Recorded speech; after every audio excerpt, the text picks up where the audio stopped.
Welcome to Emerald Live, educational series of Emerald Magazine. I'm Jill Cohen, the Managing Director of Emerald Live, and today we're discussing the Hemp Revolution. Before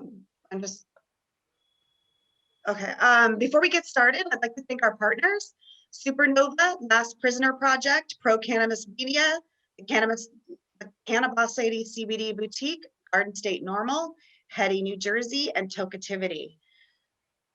And to do a little bit of housekeeping before we get started, I encourage you to maximize your networking experience by pasting your LinkedIn profile, your Instagram handle, or any information you'd like to share.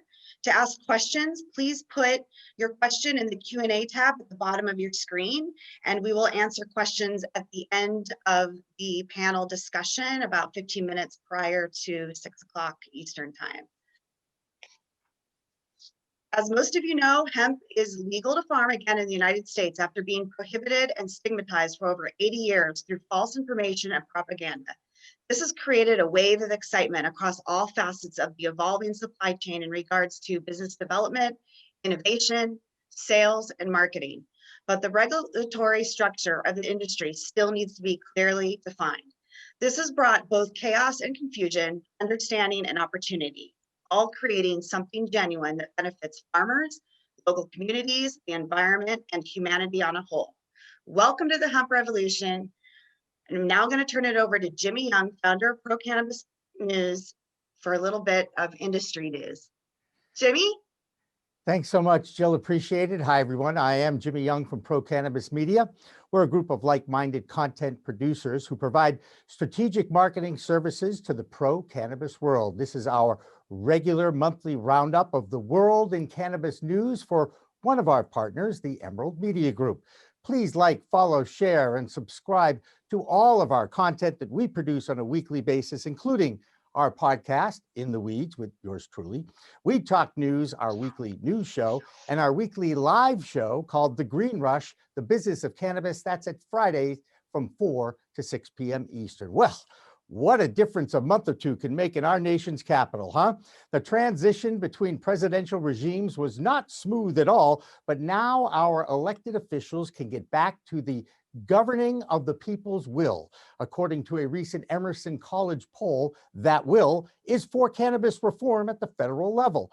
61% of almost 1,500 adults polled think that cannabis reform is more important than any issue beyond pandemic relief. Now, last week, we interviewed the lead lobbyist for the NCIA, Michael Correa, who expects cannabis reform legislation to be introduced to Congress in the next few weeks.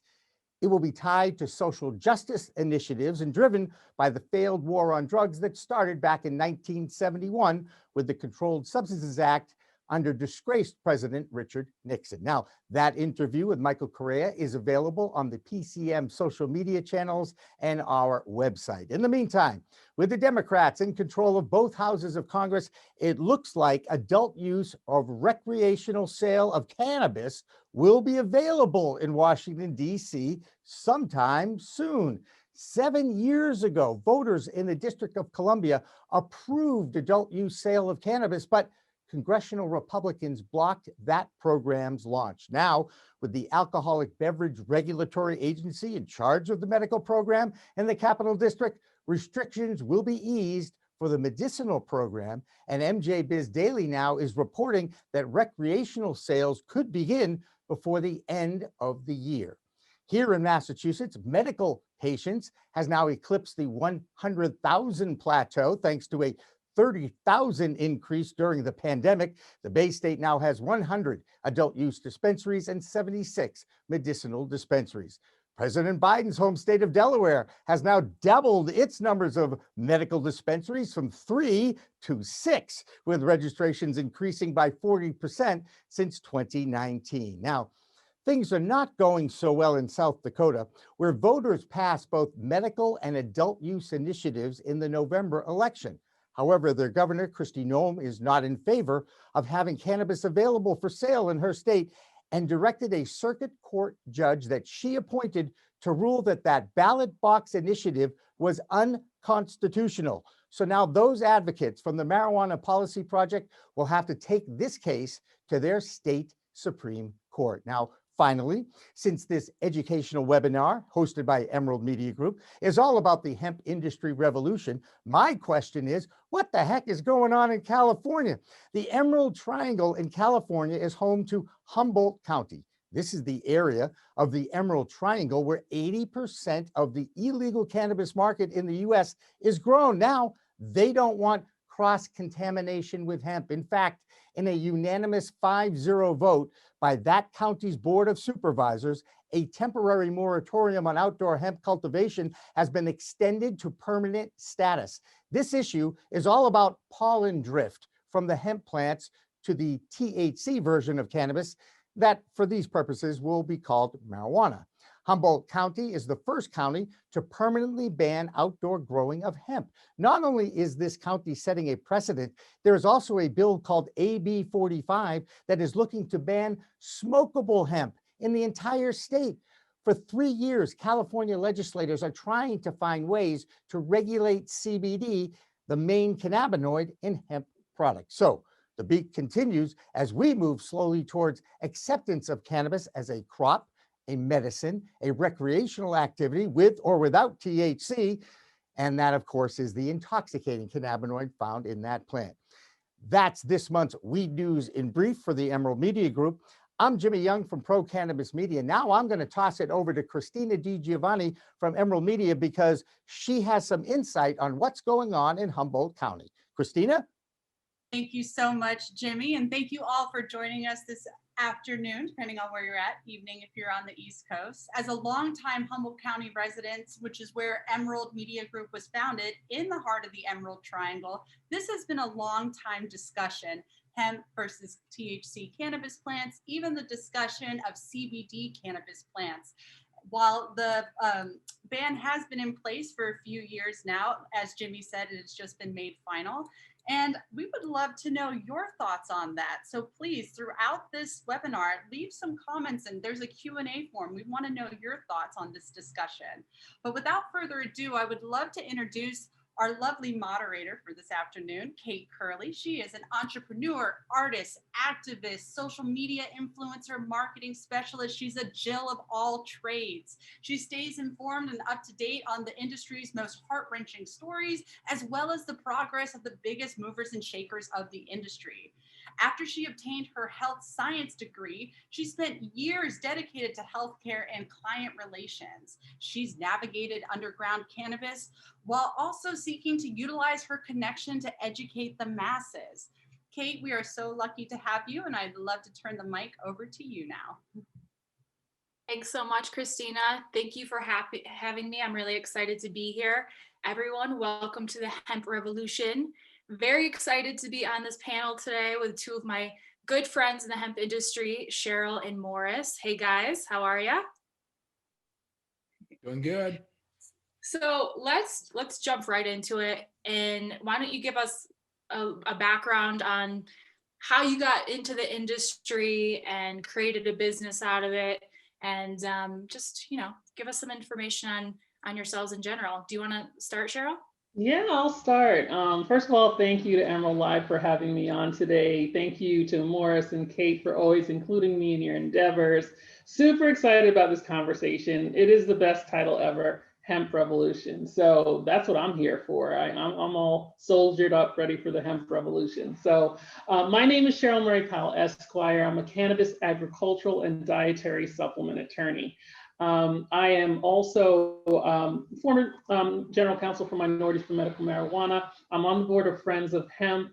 I am the chief marketing officer for CannabisYak.com. We're an ecosystem and incubator, as well as an accelerator focused on the cannabis industry. So we do a lot of educational things, and we nurture our entrepreneurs so that they can find their place in the cannabis industry. With that said, getting started in this industry was, I think it was just a spiritual journey. It was really, literally one door opened after the other. And when those doors open, you just gotta plow through them and make everything your own. And that has been my objective. It's really bringing authentically who I am into the space and recognizing what is possible, what's possible in cannabis, what type of diversity is possible in cannabis, what type of earning potentials available in cannabis, what type of employment growth is possible with the cannabis industry. And my first cannabis job, I mentioned Minorities for Medical Marijuana, being their general counsel. And my first paying cannabis job had to do with working with Green Roads of Florida. So they are a CBD company. They're one of the largest, and they're doing great work. I am very I'm very much inspired by leadership that starts out small and as entrepreneurs with a vision, and then they grow this colossal business. I think that's possible for anyone, and all you have to do is just take one step after the other in the right direction. Act with integrity, make sure that you're bringing people along with you. And then from there, I started founding my own companies and working with entrepreneurs. And that's kind of how I fell into love with the cannabis industry.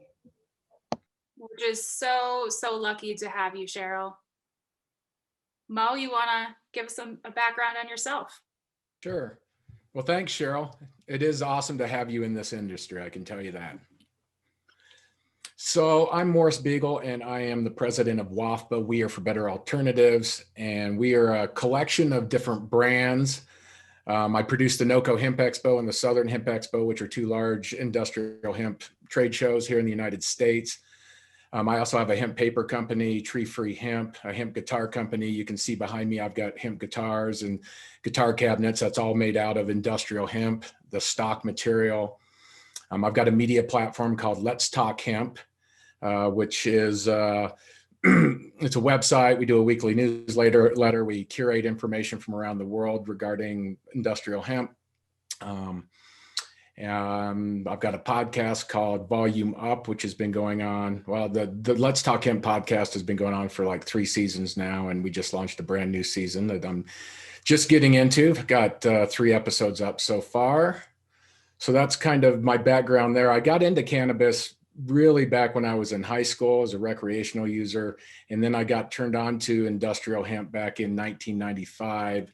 I had moved back to Colorado after being on the West Coast for 4 years, in Atlanta for 3 years before that, in the music industry with a large music and video distributor.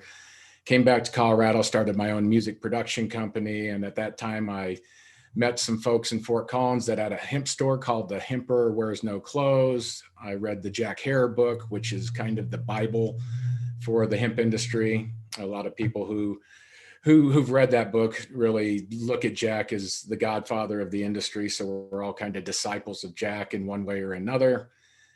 And let's see, I got into I had a back injury back in 2001. I had back surgery, and then really was kind of using the opioid side of things for a while, and really discovered that recreational cannabis could be medical cannabis.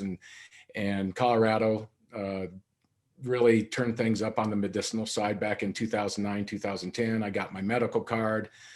And then in 2012, Colorado passed adult use cannabis with Amendment 64. And within that legislation, there was the opportunity for Colorado farmers to start growing industrial hemp. And at which time, me and my partner, Elizabeth Knight, started Colorado Hemp Company as more or less kind of a hemp merchandise company coming out of the music industry. We started doing t-shirts and hats, and we partnered with some other companies that were out there doing other textiles. There was Wicked Hemp Footwear that was making hemp shoes. Hempies and Hemp Mania were making bags and wallets and beanies. And so we just started repping industrial hemp products. And then we started a hemp paper company in 2013. I'd done a lot of commercial printing in my days in the music industry. And so we started a hemp paper company. I found Hemp Paper, and we started doing business cards and posters and marketing collateral. And then in 2014, we launched our event side of things, launching the NOCO Hemp Expo. And in 2015, we launched WAFBA, We Are for Better Alternatives, to start housing all these different entities that we were creating. I've kind of been like this guy that likes to create a new logo every year and add it to my portfolio. And And so here we are in 2021, and we've got like 10 or 11 different entities under the WAFPA umbrella. Well, I know the industry is very grateful to have you, Morris. I am so excited to be with the two of you on this panel because the three of us, we've had so many like back end offline conversations. I'm excited to bring these conversations live. I think they're really important, and I know that we all have a lot to say. There's so much confusion, not only outside of the industry, but within side of the industry of what exactly hemp is, what's legal. It's a major question, and I want to ask both of you this. How do we move forward and clear up this confusion of what exactly hemp is and what isn't legal, not just on a national level, but global level? Education. Yeah, I agree. I think education and starting at the top, like we have to start at the top with the legislation. The challenge that we have right now as far as what's legal, what isn't legal, usually it's pretty straightforward for a commodity, what's legal, what's not legal. The challenge is because we have, different communities, different states, different, different countries, all treating this plant differently. And we have to start with the top level federal governments and educate them, as Morris said, to make sure they understand that as they're writing these laws, they need to back away from their multi-generational propaganda riddled information past records about this plant and really start fresh and say, what is the actual harm? Not what I've been brainwashed about, what's the actual harm? And then look at that, put it in its category, and then look at what am I trying to achieve from the creation of an industry perspective.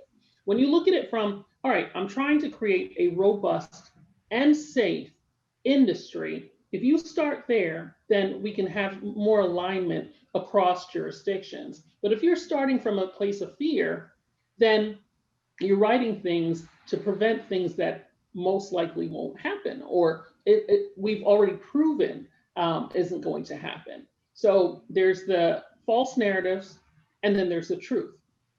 As advocates, with the WAFPA events and with Kate's influencer stuff, the work I do at Cannabis Reform, we focus on the truth.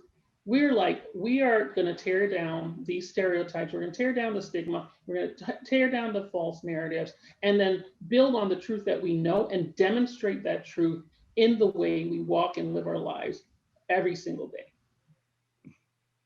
It's well said. Yeah, and so before you speak on this, Mo, I know that one thing, even within the industry, that's really confusing is, like, let's just say CBD. Some people will say it's legal in all states, and then some will say it's not. Some say you can ship internationally, some say you can't. So even within the industry, there is just so much conversation. Yeah. Mo, what were you going to say on this? Yeah, that's a great point. Like, at the highest level, the Farm Bill of 2014 and the Farm Bill of 2018, turned on two primary things. The first thing is sourcing. Is this material from a legal hemp program? In the 2014 bill, it was called an authorized pilot program. In the 2018 Farm Bill, it's a program. It's a hemp program in a state, authorized by a state. So whatever you're doing with hemp, it needs to come from a legal source. So sourcing is number one, THC percentage is number two. We always emphasize the THC percentage, and we forget to look at the sourcing. People are like, oh, I'm buying, bulk extracts from whatever country it is, and they think, okay, because of the Farm Bill, it's legal. No, there are states where they say anything sold here has to come from a plan authorized or a farm authorized by the USDA's Farm Bill, the Farm Bill and the USDA's rules, and they'll even say having an approved USDA plan. Well, there's some states that have withdrawn their USDA plans. There's some states who haven't even submitted their USDA plan. There's some states who their plans are being considered are under review. That's the language used on the USDA site. And there's some states that do have approval. So when, again, I don't want to say it's ignorance, but a lack of education, legislators are writing laws and saying, oh, just to protect, we're going to say it has to come from a plan, from a source from a USDA approved plan, and they're not aware of all the changes that are happening. They're not aware of the state commissioners of agriculture saying, we don't want to submit a plan. We want to extend the Farm Bill of 2014, which they have a right to do, and that's been actually been authorized by the USDA at this point. So, we cannot operate in a silo. We cannot pretend that our jurisdiction is all that matters. It's a global issue, but there's a global benefit, and something that I know, Mars, you're really passionate about, Kate's really passionate about, is the sustainability benefits of hemp. So we're restricting something that's good for our planet. That doesn't make sense. But at the end of the day, two things really determine legality. It's the sourcing of the product, it's the THC percentage, and the states do have the authority to make their own rules. The USDA, the Congress was very clear in the Farm Bill that they're not preempting the states. So saying that hemp is legal, or CBD specifically is legal in all 50 states, is not true. And that's how people get in trouble. I'm still fighting a case where someone was arrested in a state because of selling CBD. Now, that's ridiculous. It's absurd. Their laws have changed since the arrest, but some people, old habits die hard. But again, in the vast majority of the states, they are seeing the light. Our advocates' work has really come into fruition, where we're seeing progressive laws. We're seeing the recognition that there's more cannabinoids besides CBD. We're seeing the recognition that why restrict something that could be a fiber product without properly defining. Yeah. So. And kind of on that stream that we're on with the muddy waters and confusion, the DEA is still heavily involved in the hemp industry. Hemp is an agricultural crop like soy, wheat, corn. So why does the DEA, I'm so interested to hear the insight from the two of you, why does the DEA still have their hands in this industry when it should be regulated by the USDA and FDA? Well, I'll jump in here. First, they really should be out. And I think there's a lot of us, most of us, that have been saying that for a long time, that the DEA does not belong in the hemp industry. They're still in the marijuana industry. The DEA really should be defunded because they are the point guys, and most of the guys for sure, that have been behind the war on drugs. And yeah, they've been following instruction from our federal government, but we know the devastation that the war on drugs has done to society, and particularly communities of color, and that criminalized millions and millions of people who now can't even participate in the industry. So they do not belong in the industry. And I think that Congress has made that clear with the 2018 Farm Bill, that all parts of the plant that fall below, as long as the crop is compliant to 0.3% THC, which in itself is another discussion, because there's definitely arguments about what that percentage of THC should be. Most of us believe it should be 1% or higher, but right now it's 0.3%. And if it falls below that, all parts of the plant are considered fair game. They're not part of the Controlled Substances Act, and that even includes THC that's derived from hemp that falls below 0.3%.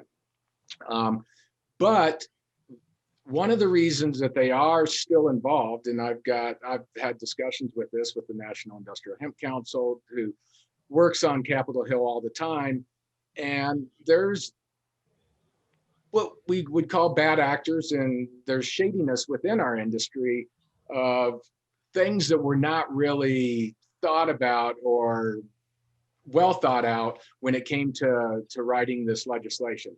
For example, one of the hottest products on the market right now is Delta 8. And there's hardly any Delta 8 that's really produced in any of these plants that are being grown right now. And what's happening is farmers they're converting CBD into Delta 8, and then they're putting it into pens and selling it on the market. And it's one of these gray area products where it's like, that was never really the intention of Congress when they passed this bill. And so is Delta 8, is it a psychoactive compound that really should not be included in this mix? You know, that's up for debate, and I'm sure there's going to be more discussion on that in 2021 and 2022, as well as this whole smokable flower thing. That was really probably never part of the intent when we developed the industrial hemp program over the course of the last really decade or couple of decades. When hempsters really were pushing for industrial hemp, it's fiber and grain. And just to make clear, the stock has never been illegal. It's never been a controlled substance. It's always been exempted from the controlled substances list. And so has the grain. And the grain is actually considered grass by the FDA, which is generally recognized as safe. So those parts of the plant really should be set over here on this side. They're completely legal everywhere, and they should be looked at that way. Where we've got this confusion is with cannabinoids. And because now we've got hemp-derived cannabinoids, we've got cannabis/marijuana-derived cannabinoids, which cost a lot more to produce because of the regulatory costs and the taxes. And the marijuana side has issues with the hemp side being able to produce them at a far less cost. And then we've got the pharmaceutical industry who's got drug patents on cannabinoids, and they've been doing trials. And so they're in the mix, and they've been really our greatest detriment to the entire cannabis industry for 80 years, since 1937. They're behind really cannabis being in the particular situation that it's been in for so long. And so how do we play nice with the pharmaceutical industry? They're going to get their side, the marijuana industry gets their side, and the hemp industry gets their side, and the DEA keeps their nose out of our business. Still work to be done on that, but just to answer your question, the DEA shouldn't be involved, but I see that they will continue to be involved for a while until the hemp industry really gets clearly defined and regulated from the USDA and the FDA. And one thing that Morris did a great job of shining light on is the fact that, like earlier, we were talking about congressional and legislative education. And Morris just highlighted that our executive agencies responsible for enforcement are also ripe for education. And an interesting approach, and again, this is, the DEA it's looking at our prosecutors' offices and things like that, and really changing the focus as far as how are they rewarded? How are they incentivized? Are you incentivized by the number of arrests, the number of material, the amount of material, or are you incentivized about, having a safe community? Because those are really different things.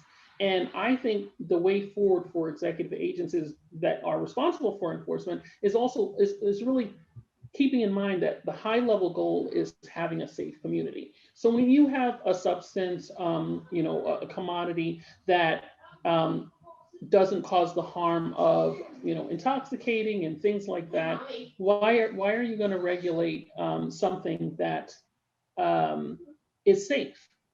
So why, or not regulate, but why are you going to target something that's safe instead of targeting things that are really harmful? And I think that's where the disconnect is.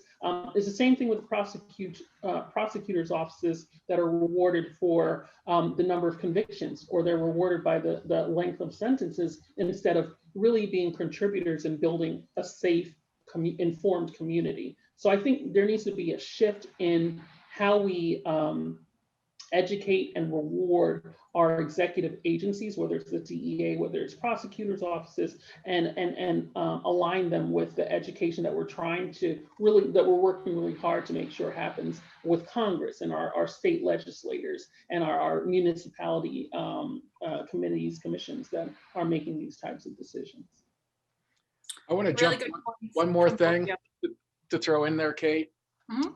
And I'm just going to mention this because Sean Lucas threw this up on the, well, he didn't throw it up. Sorry, Sean. What's Sean Lucas throwing out? Yeah.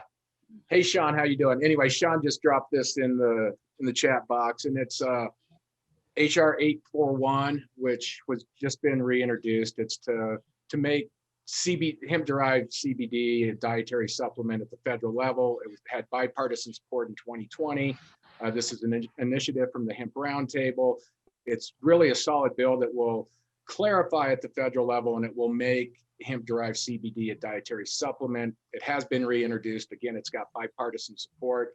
And it's this type of legislation that in the end will eventually clear up and clarify on the federal level, and then disseminate down to the states that hemp-derived CBD is dietary supplement. And hopefully then it'll become a food ingredient, and we'll continue to make the progress that we should be making, because it should be allowed in supplements, it should be allowed in foods, and it should just be another botanical extract like anything else. Exactly. Well, I'm going to turn gears here for a second and talk about the hemp industry and the pandemic. So there's been opportunities that have been created from this pandemic, and then obstacles as well.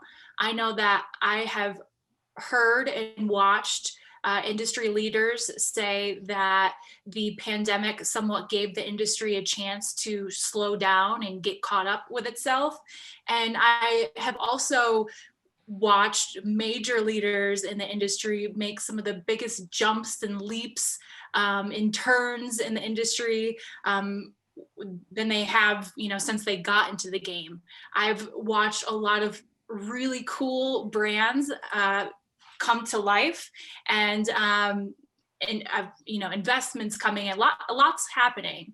So I'm curious, in your eyes, how do each of you look at the last year in regards to the pandemic and the hemp industry? Yeah, I think that's a great point. I think the hardest pill to swallow is the impact on traveling. And, we are a community. Like, the hemp community is a living, breathing community. There's a lot of love for each other. A lot of us have been fighting together. So when I say soldier up in the beginning, like, literally we feel like soldiers, because we come back every year to change the laws every year. So the fact that we can't be together is challenging. Fortunately, NOCO is bringing back their conference in March. So there's an opportunity for the hemp community to be together again. I think also with the lack of travel, the hemp is a global community. So, being able to really touch what's going on in, Eastern Europe or in the UK, or even, in the Caribbean and things like that, it's a little more difficult to get investors to look at those markets if they can't come and actually see and experience what it would be like. So I think that has been particularly challenging. But Kate, to your point about new business, a lot of businesses have been born during the pandemic. It has allowed us to slow down and really reflect on what do we really want to do? What do we want to be our actual legacy? I think some companies were overspending, and the pandemic made us kind of tighten up how we did things and move in more of a lean way. I know that's how it's impacted me. Cannabis, our company was founded during the pandemic on 4/20/20. So that was a victory with regards to what having time to be in one place allowed for me to do as far as building my brand. So I think there have been definitely, pros and cons with regards to the pandemic. Legislation has slowed down. I think that's an impact. Not being able to travel to do the lobbying that you would like to, not being able to sit down with your representatives in the same intimate way that we have in the past. That's also been challenging, but we have Zoom, and we try to stay connected and united. Yeah, I agree. How has COVID affected your event?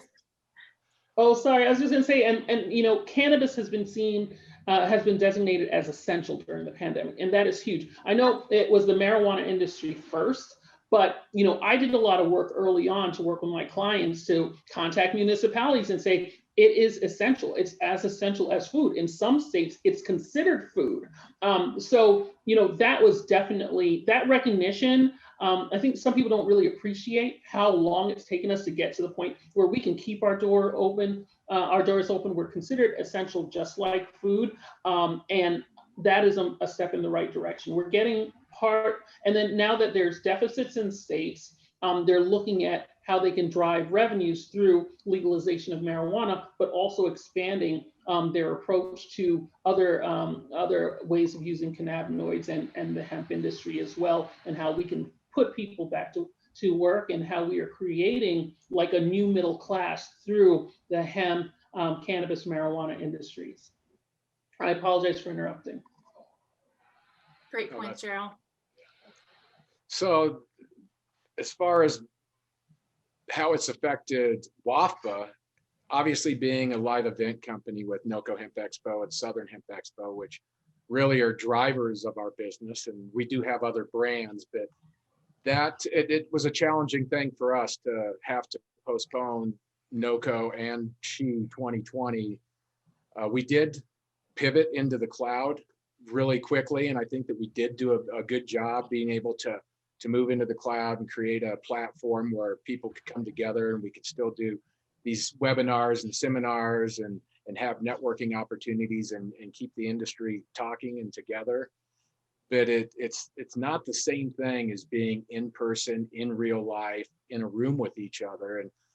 And I think that has taken a toll on a lot of companies. A lot of companies have been able to take a step back and focus on redefining their marketing programs and seeing how they can survive and stand out in these odd times.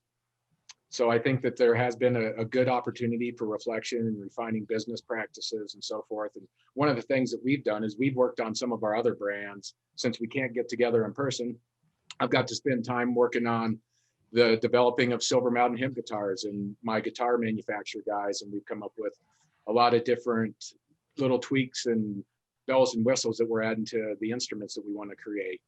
And we've worked on our hemp paper program and creating 100% US manufactured hemp paper. And we've worked on our Let's Talk Hemp media platform and building that out, making it more streamlined. So we have, while being down and not being able to do live events, we have been able to focus our energies on other things that round out our company. And I think one thing I want to mention is it's been particularly tough on the hemp industry, where all of a sudden we got this glut of product and there's all this excess biomass and crude and isolate and distillate, and these farmers and processors are sitting on material, and it's like, what do we do with this? How do we get rid of it? And you can't see each other in person. You can't go to a big trade show and have these conversations and have buyers and sellers meeting face to face. And so again, that's been really difficult. And I just, hopefully, as we come out of this COVID cloud, which I think we're starting to do now, and we'll see by summertime that everybody that wants to have a vaccination will be able to get one, and people will feel more comfortable being in groups of people and going to events. So just hang in, hang on, and hemp and cannabis people have been resilient and persistent for decades, and I don't see that going away. In the end, we'll be standing and we'll win. Yes, as usual, on our way to triumph for sure. I know that personally, I'm really excited for NOCO Hemp Expo in March and Southern Hemp Expo in September. So thank you to you and your team for keeping on. I know it's not easy. So let's get off that note and hit something positive. There is so much good that comes out of this plant, so much good. And it's great that we're, discussing the confusion and the obstacles. But one of the most exciting things for me is definitely innovation, products, technology, ingredients. I would love to know from the two of you what some of the coolest ingredients, products, innovations, even people that have kind of hopped onto the hemp game board within the past year. You want to go, Cheryl? Or you want me to? Also I like the oldie but goodie thing. So my favorite things are not necessarily the newer thing. I think it's new to a lot of people though. Like there's one company, Hemp Stone, that I really like their stuff. I like the idea of laminates and building and tiles and all sorts of things that you can do with hemp. Being surrounded in your home by a material that is sustainable and good for you and antibacterial and antimicrobial and antifungal and all that. That just gives me comfort. And I haven't done that with my home yet, but I'm really looking at those innovators in the building space, especially when it comes to like again, those little aesthetic touches. I think that's where we're going more recently. So still, they've been around for a while, but I really like, that gives me comfort. Like as far as like my personal life, hemp is all throughout my life. So I take my CBD from my clients, like Sunflora, I use Sunflora CBD. In fact, I have some here, I always have it next to me. Like bath bombs. Bath bombs are so fantastic. Like if you've traveled and can't come back after a long trip, or if you've, you're just tired or exhausted, like a bath bomb will just change your life. So, it's just the versatility of the plant. And I always follow you, Kate, and see what you found. So I know there was a shoe line, a waterproof shoe that you had on your page. That was really cool to see you in the snow with that. So you're always finding like, there was this hemp clothing line, like these jeans, like these really wide leg jeans that you had on one time. So like I really like take in what my friend circle's doing and their hemp finds. But for myself, I'm like real old school with like, I need my CBD oil all day long, and I need my my bath bombs at night, and then I need my pain cream for my shoulders and my neck, and that's my life. I love that. Yeah, I kind of feel the same way with the like oldie but goodie in a more simplistic way, where it is some of the more simple everyday things that we have our hands on that aren't necessarily hemp that are finally coming to fruition in the hemp industry. Like if I was to answer this question, it would probably be hemp paper and what I'm seeing happening with that.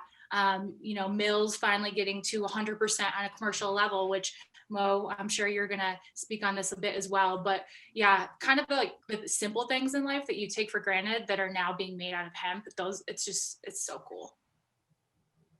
Mo, what do you got to say about this? Well, I guess I'll start with that here, right there. So this is 100% hemp paper that has been milled in the United States, actually by a mill in New York called Cottrell Paper.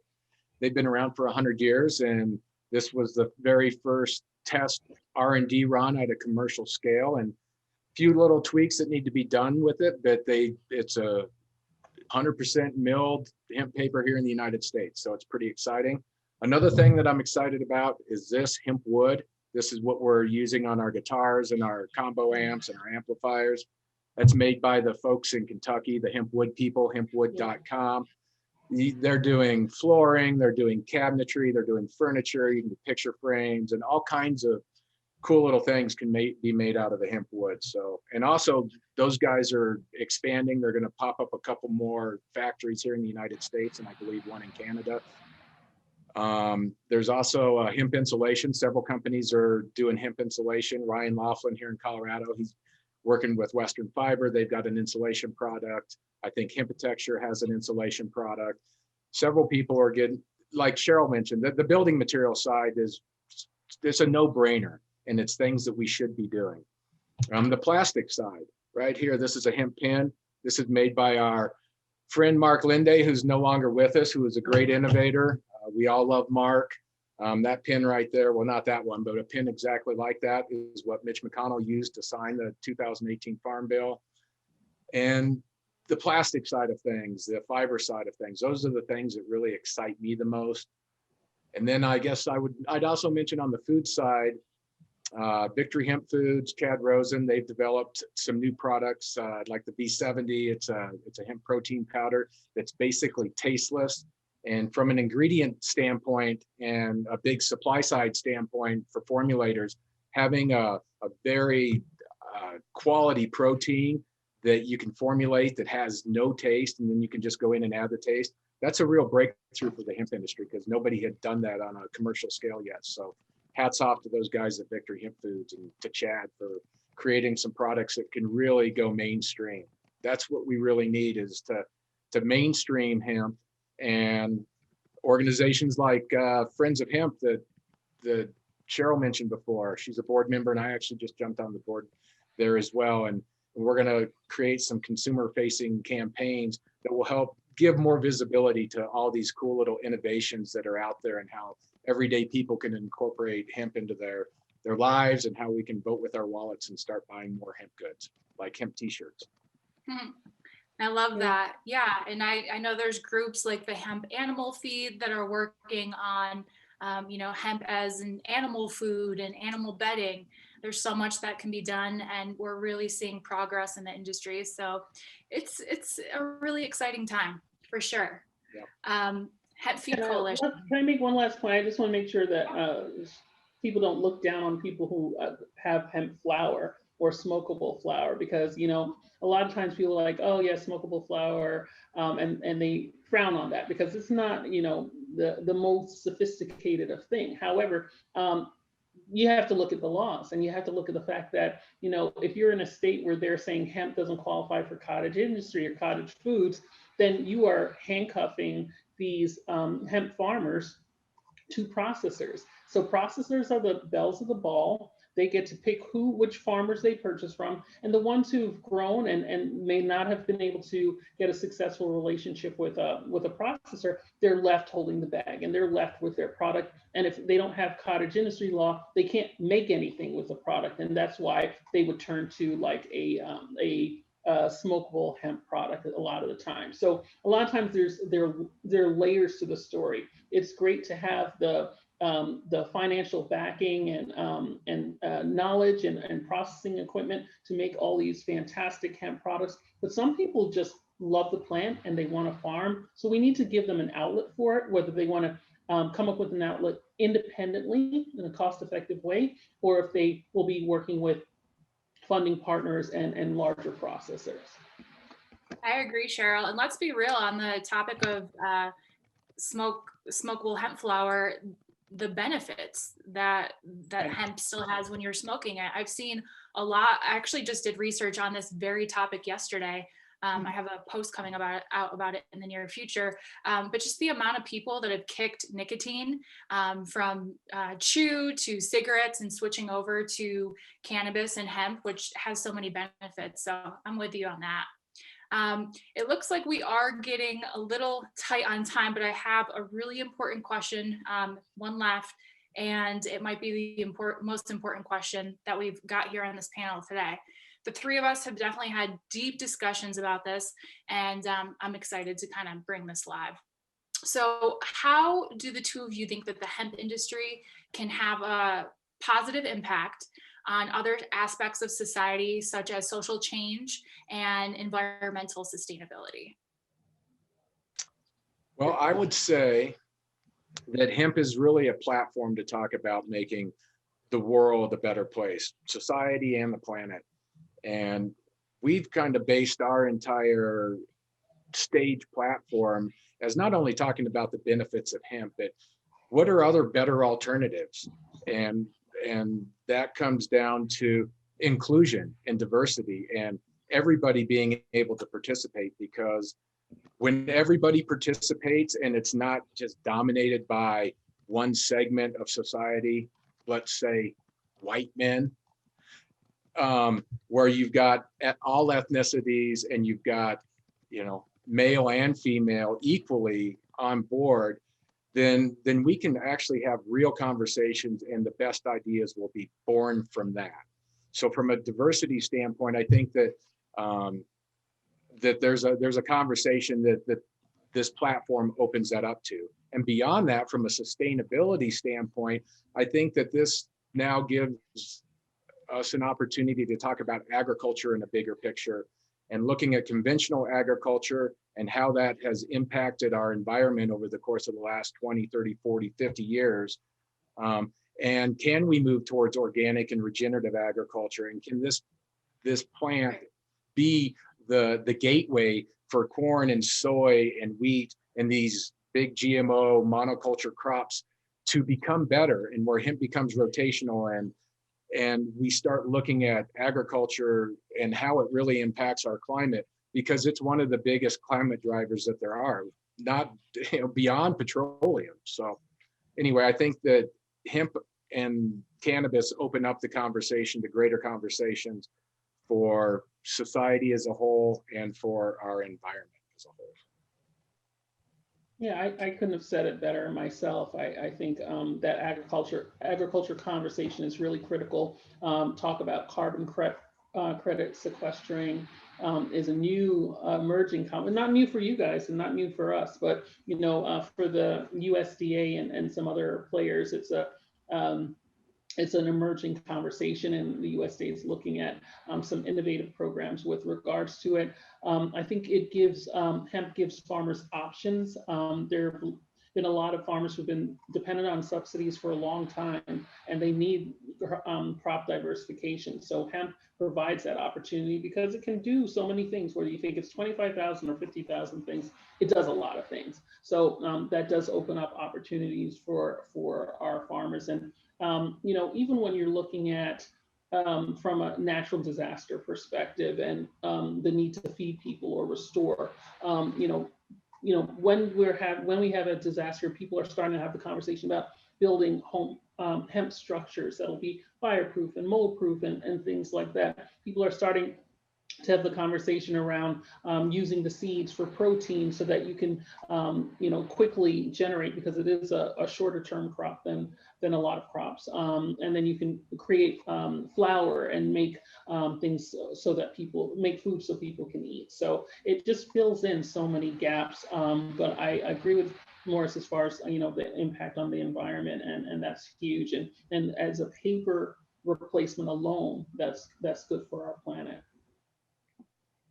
I love that. Yeah. So when we look at the big picture of social change and environmental change, hemp, I really feel, is that one plant that can overturn all of this. Looking 10 years down the road, 20 years down the road, this could be the industry that mandates regenerative agriculture, that is very visibly not dominated by the white male like the cannabis, hemp, and big ag in general are right now. So Cheryl, we've had so many conversations about this, and I do want to be very kind of blunt about it to the audience and just real. Currently, the cannabis and hemp industry is dominated by white men as executives. So in your view, what can we do as an industry and individually to step up and make sure that 10 years, 20 years down the road, that it's not the same scenario and it is an equal industry, both by color and gender? Yeah, that's a great question. And thank God for my brothers and sisters in the struggle who are open and as mentioned in the chat, our allies like Mo, and it's an important conversation. I was just asked by the Let's Talk Hemp group, which is a part of WAFA family, to write an article for Black History Month, and the title of the article is "And Crown Thy Good with Brotherhood from Sea to Shining Sea." And that's a line from America the Beautiful. And I find that in our hemp industry, a lot of us are very patriotic, and it has that white male dynamic, even stereotypically, the white male with the big heavy beard, that's the old stereotype for hempers. But what we can all relate to is nationalism and our love of country, right? So by taking it back to that song, America the Beautiful, yes, we are doing great work. We're involved with a sustainable crop. We're creating jobs. That is good work. We're changing laws. That's good work. But our obligation is to crown that good with brotherhood and really look to the left, to the right, and say, who's with me? Is this fair? Is this equitable? What can I do to change it? So as I navigate in this space and, connect with, friends and allies of all backgrounds, races, disabled, non-disabled, veteran, non-veteran, and I get involved in these boards, it's really about how do we take it to the next level? Start at the top. Diversify our boards, making sure that on our boards that it looks like the consumer base for cannabis. Ownership. The companies that we're starting, which is why Cannabisiac is so important to me, is we have entrepreneurs from all backgrounds. That's what the consumer base looks like. That's what the ownership base should look like for the industry. Beyond diversifying your boards, when you get to that level, you don't stop there. And I had a very interesting conversation with a very awesome group, I'm not going to call them out, but they were looking for what's the next step because we have diversified our board. And I said, now let's look at how you spend your money. So when you're going on conferences and going away, are you having a networking event at a African American owned entity or a female owned? Are you highlighting wherever you go and making sure that your spending is diverse? When you're hiring lobbyists as an organization or as a company in cannabis, are you trying to get diverse lobbying support, or are you just going for the same exact look everywhere that you go? Everywhere there's a problem, you hire the same cookie cutter type of individual. That's where, that's the next step. Step one, diversify your board. Step two, diversify your ownership. Step three, diversify how you spend your money. There's no excuse for, putting all your money in one particular community, because that's not how you made your money. So I'm really glad that you asked that question, because we have the 3-step process for how we change this industry. And it starts from the top down. And of course, we know, in our hiring, we definitely need to be diverse as well. But think from the top down and how you spend your money. Very good. Such an awesome piece of insight. Thanks so much, Cheryl. Thank you. Thank you so much. So we've got a question over here. We have a couple, yeah. Yeah, well, so I wanted to grab this one. It seems hemp textiles seem to be left out of the conversation a lot. Are there fabric manufacturers in the USA, and what are the challenges there? I will say that the hemp textile thing is coming along right here. This is cut and sewn right here in the United States. There's a mill out of North Carolina called Hemp Mills. Madison Sexton is doing some great work. She's kind of new to the game, but she's very driven, and they're going to be building out a large facility in North Carolina and stepping it up here in the United States. You've also got Barbara and Summer from Enviro Textiles, who've been around here for 30 years and have been pioneering across the world for a long time, that are bringing a lot of applications here to the United States and getting some other spinning mills that have been working in cotton and other things onto the hemp side of things. You've got Larry Serban from Hemp Traders, and Young Maven, who's been doing weaving and cutting and stuff here in the United States as well. So it's coming. The fiber side's been lacking here in the United States, but all I can say is it's coming slowly but surely. And 5 years from now, we'll be having a completely different conversation than we are today. Thanks for answering that, Morris. Jill, I saw you pop back in. I know we're like a minute out. Are we good to answer these 2 questions here, or? Of course. Okay. Please do. Awesome. So someone had a question about hemp. Do you know the price difference to other sustainable building materials?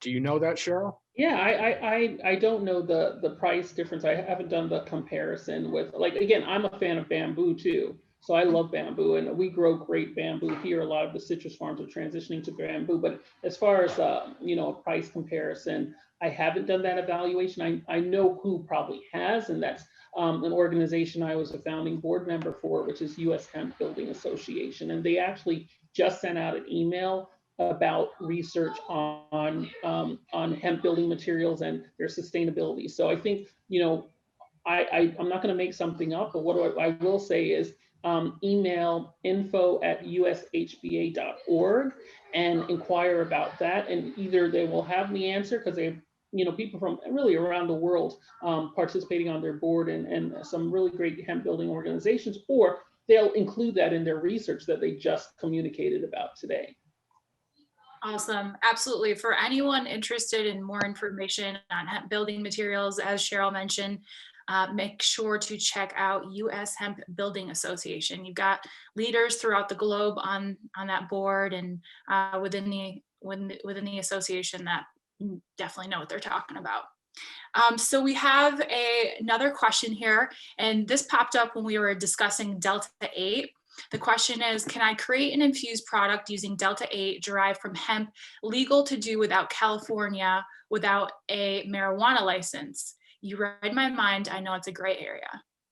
Yeah, that's definitely a complicated question, and there's so many factors that's something that you discuss. Like I talk to my clients about Delta 8, but I only talk to my clients one-on-one about Delta 8, just because I need to know what you're trying to do, what what states are you trying to operate in, what's your objective, what's the relief goal for your consumers, et cetera, and so on. So that is something that you're definitely going to have local counsel advise you on. It's not something that you can discuss in or appropriately discuss and cover in a national audience. But we do. I do have clients who are in the Delta 8 business, and I have some clients who would never touch it at all. So and there's some states that actually have a Delta 8 policy, like Florida. There's actually, if you go on their website, the Department of Agriculture, there's actually a link to their Delta 8 policy. So it does vary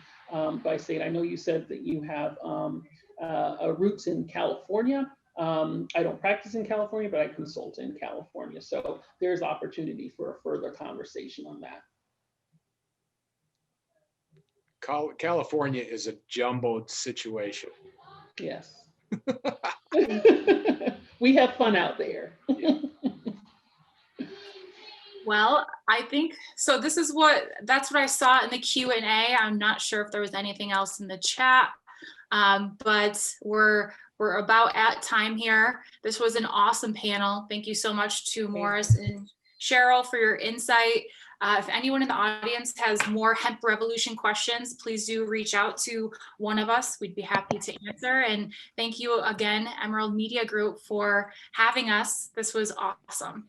Yes, thank you so much. We really appreciate your time and being an awesome moderator, Kate and Cheryl and Morris. Your expertise and your knowledge in the area was wonderful and thought-provoking. So welcome to the Hemp Revolution. Let's hope that we can take this in the right direction and make it great for everybody in the future. And just to let you know that our next EmeraldLIVE webinar will be in March, and we will be discussing Cali Sober. And so keep a lookout in your emails for the invitation. Thank you, everyone. Hugs and tokes, and have a lovely evening.